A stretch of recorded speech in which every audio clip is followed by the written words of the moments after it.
Welcome to Swim University, your online guide to pool and hot tub care. I'm your host, Matt Giovanisi, and on this show, we talk to James Robyn of BioNova Natural Swimming Pools. His company is building natural swimming pools across the nation that don't require any traditional chemicals. Pretty cool, huh? For more information and videos on swimming pool and hot tub care, visit our website, swimuniversity.com. You can follow me on Twitter at SwimUniversity, and you can ask us questions on Facebook about your pool or hot tub at facebook.com/SwimUniversity. On the phone today, we have James Robyn from BioNova Natural Pools. James, how are you today? I'm fine, thank you, Matt. So tell us a little bit about yourself and what your company does. All right. Well, BioNova Natural Pools here in North America, we license the technology from Europe of the natural swimming pool. Natural swimming pools got their start in Europe about 25 years ago, almost 30 years ago now. And the natural swimming pool is really defined as being a constructed swimming pond, would be the best way to describe it. The water in the natural swimming pool is contained, just like it is in a traditional chemical pool, as we now call regular pools. In other words, we're not relying on any springs or stream feed or anything like that. The water is contained and recirculated, just like it is in a regular swimming pool. Additionally, the definition of the natural swimming pool is that we don't add any chemicals to the water at all. The water is being treated purely biologically as a result of the microbes that live in the water and plants that live in the water that we plant in a specially constructed regeneration zone. The plants are removing nutrient from the water, and it's the uptake of nutrient out of the water that is the beginning of the natural cleaning cycle. Mankind evolved on this planet drinking water from freshwater ponds and streams, and that's because Mother Nature inherently clarifies water so that it's safe for us to drink. We're not submitting that you should drink the water in natural swimming pools, but we're saying that it is perfectly safe to bathe in. And it's the natural biological cycle of plants growing in water and microbes, specifically zooplankton and phytoplankton, living in the water that do the clarifying and purifying of the water that make it safe as a swimming vessel. So we're containing the water, we're treating it biologically with plants and with microbes living in the water, which is a natural process. We separate the swimming zone from the planted zone so that swimmers, although they can see the plants generally, do not actually encounter the plants, so we're not disturbing them. And we're not adding any chemicals or using any devices to sterilize bacteria or kill anything. So we're not using any ozone. We don't use ions. We don't use ultraviolet light. None of those things. No devices to disinfect or sterilize water are permitted under the German rules for natural swimming pools. And these German rules are called the FLL standards. FLL being the organization that writes the standards, the rules for natural swimming pools in Germany. Most of the EU countries have adopted the German FLL standards. And here in North America, in the U.S. and Canada, we are promoting the FLL standards as a vehicle for which states in the U.S. and provinces in Canada, their health departments could use as a basis for writing our own regulations here in North America for the NSP, for the natural swimming pool. Right. Now, let me get this straight. So this, you call it a regeneration zone? Now that's basically your filter. So there's no filter and there's no pump in a natural pool, or am I wrong? You're wrong. Okay. There is a filter. Well, first of all, the big filter is the regeneration zone. Okay. It is functionally a filter, in addition we use a tank, a filtered tank that we call a fine filter on our BioNova systems, and the BioNova fine filter is a sediment filter, so it's helping to take out large particulate matter from the water. We move the water from the swimming zone into the fine filter, and then from the fine filter into the regeneration zone. And we use a pump. We use a pump to do that. So our systems are it's moving water. Right. Now these are traditional, like swimming pool pumps. And when you use the filter, is it a sand filter, a DE filter, a cartridge, or is it neither of these? It's none of the above. Okay. We really can't use that kind of a filter on an NSP because these filter to a sand DE or cartridge filter clean to too small of a particle size. Oh, I see. They will actually take things out of the water that we need in the water. We use our fine filter is based on a geotextile as the filtration medium. So it's a different implementation. So what you're doing is you're only trying to get out the big particles, the like leaves and things of that nature. So does that mean you have skimmer baskets and those kinds of things, return jets? Yes, we do. We have skimmers. They're a different kind of a skimmer. We call them lily pad skimmers. They're a floating skimmer. If somebody's been in the pool industry long enough, they might remember the old lily pad skimmers that were used on pools back prior to the 1960s. And they're similar to that, only they're much larger. Our skimmers actually have a circumference of 1 meter, which is 39.7 inches. So they're quite large, and they'll also adjust to different water levels. They have a range of about almost 12 inches that they can travel. So the water level in the regeneration zone or in the swimming pool could be 6 inches higher or 6 inches lower, depending on the size of the system. And some of our natural swimming pool systems are quite large. We have them in public pools in Europe. Some of these public pools will have in excess of 5,000 bathers per day in the natural swimming pool, and the biological system provides filtration that meets the water quality standards for microbiological safety. And we're just now introducing the concept here in North America. We've just received a contract to do a natural swimming pool for the city of Minneapolis in Minnesota at a place called Weber Park.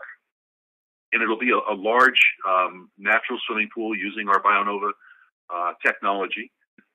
And we're also in the process of working on responding to a request from the city of Edmonton in Alberta, Canada, for a natural swimming pool there at a place called Borden Park. So we're just starting here in North America in the public venue and in the residential venue, but it's starting to catch on, starting to be understood.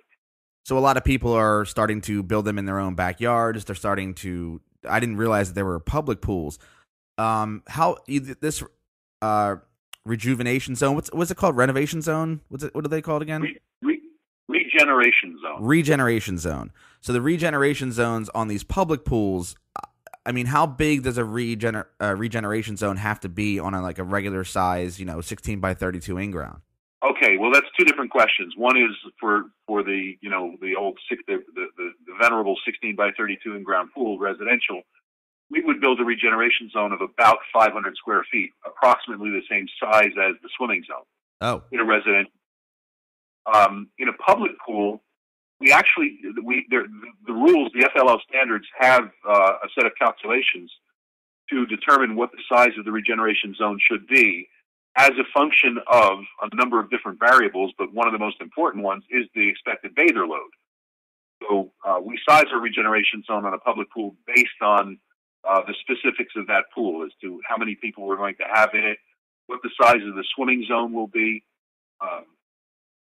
what the relative elevations are between the two, and what our freshwater input is going to be. There's a number of different variables there, but it's a calculation that we do. In general, it turns out to be it's going to be somewhere between 30 and 50% of the size of the swimming vessel. Wow. So you need a lot of space if you're going to build a big in-ground pool. You're going to need a lot of space if you're going to want to do a natural swimming pool. That's correct. Yeah, just in general, they take up about twice as much room. But they're not as deep, I imagine. Well, the swimming vessel can be as deep. Some of our public pools we have to a depth of 4 meters, which is 13 feet. Right. As a matter of fact, I was just visiting one 2 weeks ago. Yeah, just 2 weeks ago in Switzerland, and it was 13 feet depth, 13 feet deep, depth of 4 meters, with a high dive and a big climbing wall, and you can see right to the bottom of 13 feet in the NSB. Huh. So how is this the natural pool not filled with algae constantly? Basically, the plants will outcompete for the nutrient in the water, and that starves out the algae. Okay.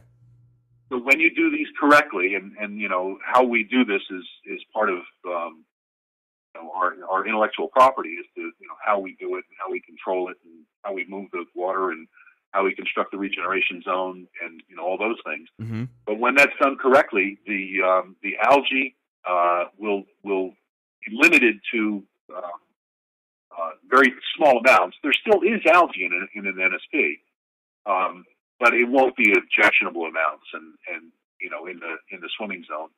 And it's the nutrient control that's really the key to it. So, is it safe to swim in a pool that has all these microorganisms in it? Oh, sure. Yeah. Just like you'd swim in a pond or a stream or the ocean. Water on this planet is teeming with life, and that's a natural state of it to exist. The chemical pool is really the aberrant system, where what we do with a chemical pool is we try to kill everything in the water, except the swimmer, hopefully. And in the natural swimming pool, what we're doing is we're not doing that. We're allowing for natural microbes to live in the water, and they are self-limiting and self-controlling, and also providing the clarification and purification of the water. Is a natural swimming pool? I know you said you don't have to add any chemicals to it, but do you still have to control the pH balance of this pool? We monitor the pH in the natural swimming pool because it's an indicator of the health of the system. Uh-huh. But we don't control it, so we're not adding chemicals to do anything to it. And generally, in a natural pool, the pH is going to be between 7.8 and 8.4. Okay, so it's a little higher than a traditional pool. It's a little higher than a traditional pool. The water has a little bit of more of an alkali feel to it. It's a little softer. Mm-hmm. And when the plants are actively working and photosynthesis is ongoing, the pH of the water tends to climb. And when they shut down at night, the pH of the water tends to drop. I noticed you had worked in a pool store for many years, and as a matter of fact, my wife and I own a traditional chemical pool company by the name of Robyn Pools. We've been here in New Jersey. My father started it in 1958. And you would know from working in a pool store that when you get a customer walk in with a high pH, they probably have algae growing in that water. Right. Which is fine. Right. Or the pool's cloudy or something, yeah. Yep. Same thing in the NSP. Okay. So when you say when the pH is at a higher level, there's more algae in the water. No, it means there's photosynthesis ongoing. It means the plants are working. Oh, I see what you're saying. Okay, yeah. Interesting. Now,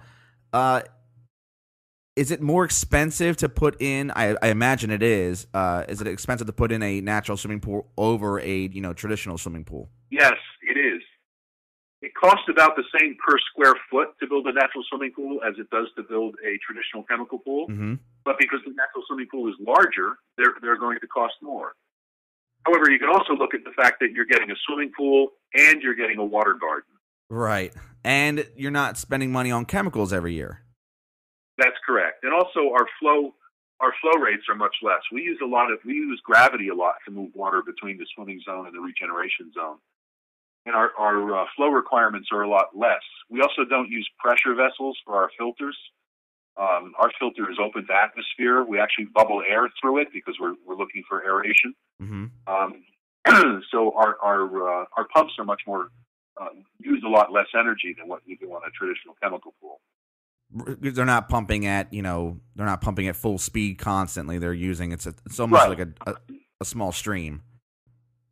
Yes. That's interesting. So it saves you money on electric, I imagine, like huge. Yes, that's correct.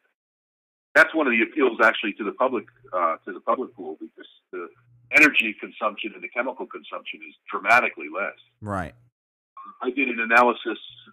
We did an analysis for space in Huntsville, Alabama, the U.S. Space and Rocket Center, and they're spending, I think it was about $75,000 a year on chemicals to disinfect or try to just keep the water clarity decent in this large pond or pool that they have. And they had a decent payback on converting it to a natural swimming pool, so they're looking at doing that. So, is there anything that it's more expensive because it's a bigger unit, but I mean, like you said, overall, throughout the year, you actually save money on chemicals. You're not spending as much money on electric. Can you still heat the pool with a gas heater? Yes, sure. Okay. And the other thing, in addition to just the is these pools are far more sustainable for this planet. It's not just the direct expense of the chemicals that you put in the pool, but you have to consider, these chemicals all had to be mined in mining operations. They had to be then transported to a factory. They have to be processed at the factory, and it's not just chlorine; it's algicide and pH increaser and pH decreaser and total alkalinity increasing chemicals and calcium hardness increasing chemicals and stain removing chemicals, and all of the vast chemical arsenal that we use in chemical pools. They all have to be processed by a factory, which is very energy consuming. They have to be packaged into materials that have to be manufactured to package them and then transport them to distributors, and then they have to be brought to retail stores or however they're brought to the public, and then they have to be brought home to somebody's swimming pool where they're dissolved in the water. Right. It's a huge amount of energy, and that increases the carbon footprint of the swimming pool dramatically, whereas the natural swimming pool doesn't have any of those things. It's a far greener, every pun intended, but it's a far greener, more sustainable, lower carbon footprint. One of the things that we see globally is a lot of the places that have interest in natural swimming pools are places that have low availability of infrastructure. For example, there's an island off the coast of Africa by the name of Mauritius. And there, the natural swimming pool has done very well. We have one installation there at a condominium complex. And it's gorgeous. So you can find links to it on our website, BioNovaNaturalPools.com. At any rate, the condominium complex there has the condos. They all have their own little tiny natural swimming pool. And then there's a common natural swimming pool that everybody can use. That's right on the outside of the complex. Inside the complex, in the center of the complex, is the regeneration zone, which is a water garden for everyone. And then there's also an outlying regeneration zone adjacent to the public pool. But a place like this, an island out in the middle of the Indian Ocean, has very little resource. And, they don't have a lot of power. They don't have the ability to bring in all these chemicals and all that. Mm-hmm. It's a popular implementation. Now, do you still use an automatic pool cleaner? Are you still cleaning the pool, skimming it? I guess you're doing all that stuff, right? You absolutely can if you want to. Some natural swimming pool owners don't want that. They're perfectly happy to have the pool be more like a pond. And it depends a lot on the design too, because the design on these is just, you can do all sorts of things. Not only you're designing a swimming pool, but you're also designing this water garden, this regeneration zone. Right. So you can build these to look like they're absolutely a natural pond, or you can make them look very architectural and have them be immaculately clean. And if you're doing that, yes, then we use a robot. We use an automatic pool cleaning system to do it. Just a simple automatic pool cleaning system that you would get for a traditional pool? No, we have our own. Okay. We need a little higher ground clearance on these because we have more natural swimming pools, just by their very operation, produce sediment on a regular basis. Right. And that sediment is what we need to pick off the floor of the swimming zone with a robot. So we have a specially designed one that's different than what they are for chemical pools.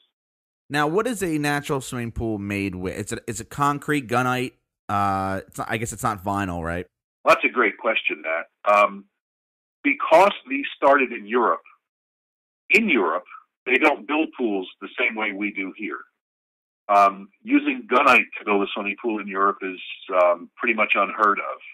They have gunite in Europe, they just don't use it to build swimming pools. Generally in Europe, the pools are built with cement block, and then put steel reinforcement in it and pour it solid, just like you would a foundation on a house here. Mm-hmm.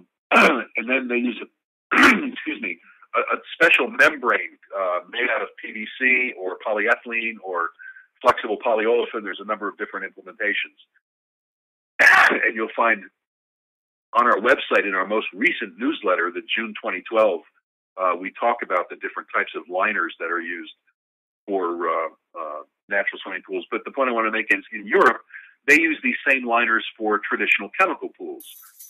They don't use plaster finishes on the inside of pools, on the larger ones. Residential pools in Europe are either vinyl liner. Fiberglass is probably the biggest because in Europe the yards are small. And cement block, as I said, with PVC membrane is used commonly. Stainless steel is also used. In Australia, they build pools the same way we do here, with shotcrete or gunite and vinyl liner pools also, although they're not as prevalent in Australia. So when the NSP moved to Australia, the very first ones were built using gunite or shotcrete. The first ones that we're doing here are gunite, shotcrete. Although in Canada, the very first ones that we've done have been with cement block and PVC membrane. The Canadians follow more of a European tradition than what we do here in the U.S. So the answer is you can build these out of pretty much anything. Stainless steel works, fiberglass works, obviously cement block with PVC membrane works, gunite, shotcrete works. The water doesn't really care what's containing it, and the plants don't really care what's holding the water in the pool. Mm-hmm. So pretty much any kind of an implementation will work. So with that said, can you convert any traditional pool into a natural swimming pool? Sure, yeah. What you need to do is build a regeneration zone someplace or in, around, or next to, or nearby the traditional chemical pool, and then modify the plumbing so that the water goes from the pool into the BioNova fine filter, then into the regeneration zone, and then pump it back up into the pool. How far away does the regeneration zone need to be? It doesn't. There's no dimension. It just it's a function of pipe size and pump size. Okay, so it can be quite a distance. Sure. Yeah. Okay. Now, the one question I have is, now, here in the Northeast, we close our swimming pools. We open our swimming pools every, spring, summer. I guess you still do that with a natural swimming pool, but how does that work? Do you close both the regeneration zone and the pool, or just the pool? Well, you need to winterize the pipes, the plumbing. Drain the pump, drain the filter, just like you do on a traditional chemical pool. Make sure your pipes are protected properly. Mm-hmm. Regeneration zone, the plants need to be cut back. Just like you would cut back a terrestrial garden in the fall, so that the following spring, they have lots of room to grow. That's pretty much it. So you said you have to cut back the plants. Do you have to do that throughout the season? Is that part of the maintenance? Sure. Yep. There's water gardening involved. You need to, any dead material on the plants you want to cut back. If one plant isn't doing so well, you want to maybe remove it. If you have some undesirable plants growing in the regeneration zone, you'll need to remove them. That's a euphemism for weeding. Mm-hmm. These plants are rooted in gravel, so you don't really get a lot of problems with weeds. But it's just regular aquatic garden maintenance as you would a decorative pond. Right. So a regeneration zone is basically and now if I'm visualizing this correctly, it's a shallow concrete basin that's filled with gravel and plants, and water is kind of pumped in through the bottom of the gravel and is pulled up and then back out? Yes. Okay. I just want to make sure that I have that visualization correct.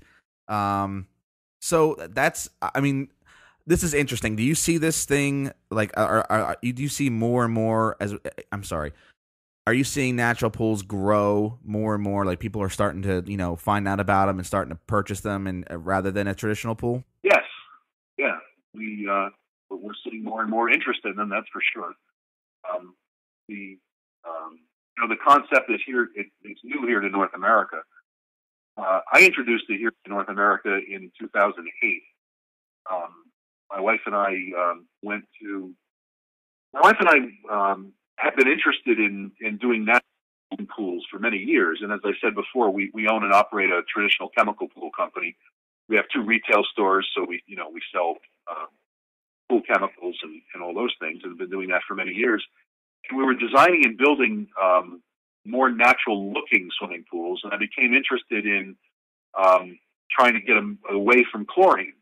As you know from having worked in a pool store, if you tell customers coming in the store that they don't need chlorine, they love that. They'll try anything. Nobody likes chlorine. I mean, look at the success of Baquicil, of the biguanide chemical. We sold that for many years back, starting in the 1980s. Mm-hmm. And people loved it at first because they don't like chlorine. Now, it has its own problems that mean that it really didn't, become a mainstay. But people don't like chlorine. They would prefer to get away from chlorine if possible. Chlorine is classified by the World Health Organization as a possible carcinogen. Chlorine's been linked with asthma.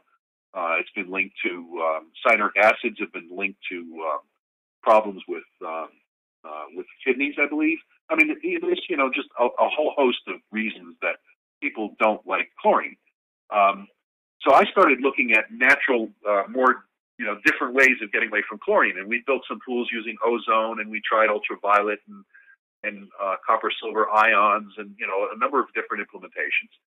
And I also have a brother-in-law who works for the state of New Jersey Department of Transportation. And he's been doing what they call wetlands mitigation. And wetlands is when the DOT has to build a road through a swamp. Mm-hmm. They have to build a swamp someplace else in order to mitigate, correct for, compensate for the loss of the wetland that got filled in. And I used to tease him that he built swamps and I built pools. But I became interested in the construction of the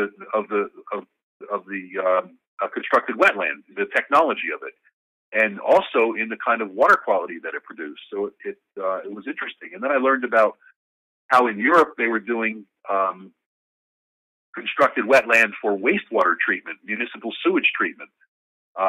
And they were also doing some of that has been done also out west.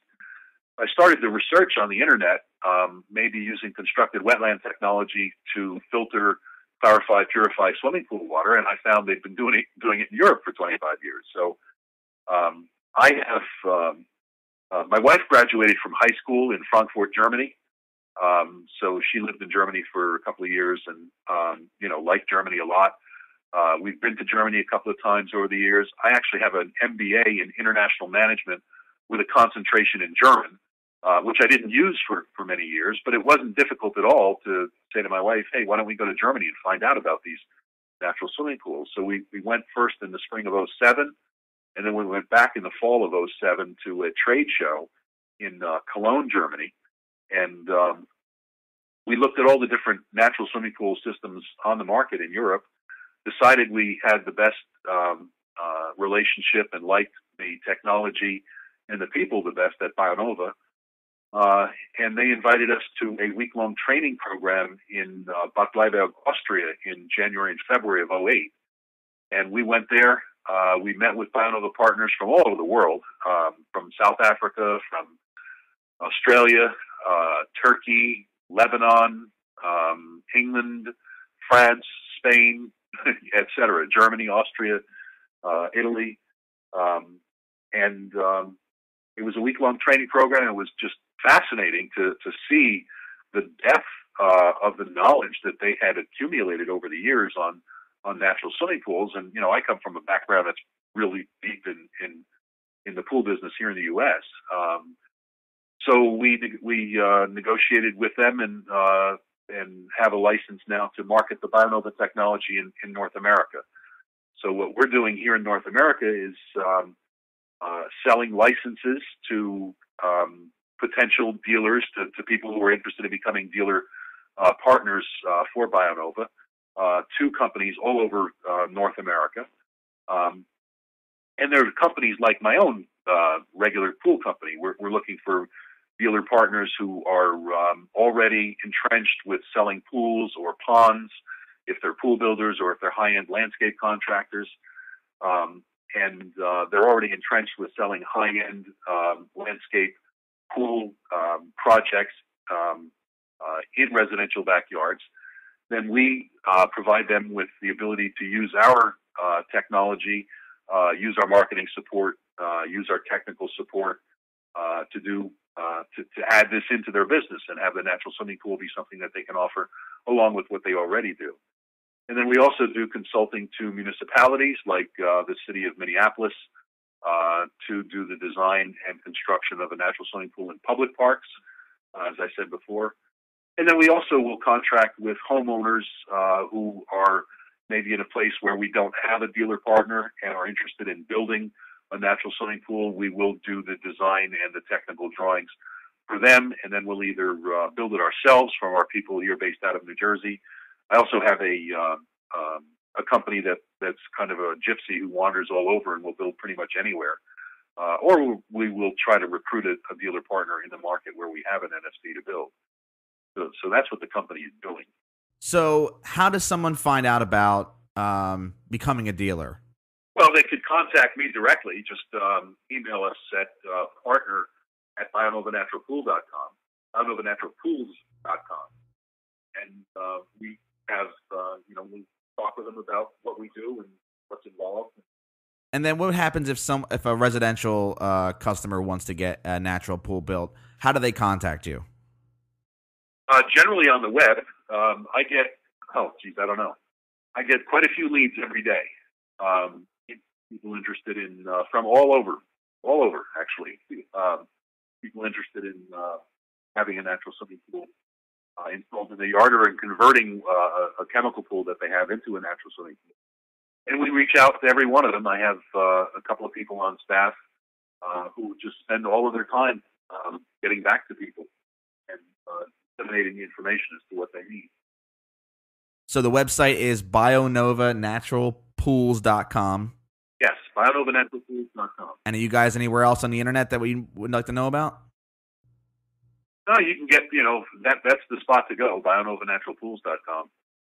All right, excellent. Well, James, thank you so much for talking with us today. Natural swimming pools are extremely interesting. I see them really taking off in the coming years, and I wish you the best on that. Absolutely. Well, thank you. I appreciate that. All right. Well, thanks so much. I'll see you soon. Okay. Take care. Thanks again to James Robyn of BioNova Natural Swimming Pools. If you are interested in becoming a dealer or looking to get your very own natural swimming pool, new or converted, you can contact James at his website. It's www.bionovanaturalpools.com. If you would like to be featured on the show, please email me, info@swimuniversity.com. And don't forget to visit our website, swimuniversity.com. As always, happy swimming.